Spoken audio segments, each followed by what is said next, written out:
ప్రకాశం జిల్లా కలెక్టర్ తమీమ్ అన్సారియా ప్రతిష్టాత్మకంగా నడుపుతున్న బంగారు బాల్య కార్యక్రమంలో భాగంగా నేడు ప్రకాశం జిల్లా పెద్దారవీడు మండలంలోని ఏనుగుల దిన్నపాడు డిపిఇపి ఎలిమెంటరీ స్కూల్ నందు అజల్స్ స్వచ్ఛంద సంస్థ ఆధ్వర్యంలో చదువుదాము చదివిద్దాము కార్యక్రమంలో భాగంగా అంగన్వాడీ పిల్లలు మరియు డిపిఇపి ఎలిమెంటరీ స్కూల్ పిల్లలకు పలకలు బలపాలు మరియు అరటి పండ్లు పంపిణీ చేయడం జరిగింది। ఈ కార్యక్రమానికి ముఖ్య అతిథిగా హాజరైనటువంటి ప్రధాన ఉపాధ్యాయులు మాట్లాడుతూ బంగారు బాల్య దేశవ్యాప్తంగా జరిగిన ఓటింగ్లో మొదటి స్థానంలో రావడం గర్వంగా ఉందని, ఈ కార్యక్రమంలో స్వచ్ఛంద సంస్థల పాత్ర మరువలేనిదని, బంగారు బాల్యమే రేపటి భవిష్యత్తుగా వర్ధిల్లుతుందన్నారు।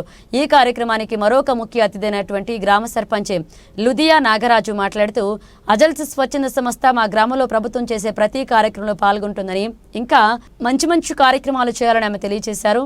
ఈ కార్యక్రమం ముఖ్య ఉద్దేశం స్కూల్ డ్రాప్ అవుట్స్లు తగ్గించడం, పేద విద్యార్థుల చదువులు ప్రోత్సహించడం, చదువులకు సంబంధించినటువంటి మౌలిక వస్తువులు సమకూర్చడమే లక్ష్యంగా పనిచేస్తున్నట్లుగా చెప్పారు।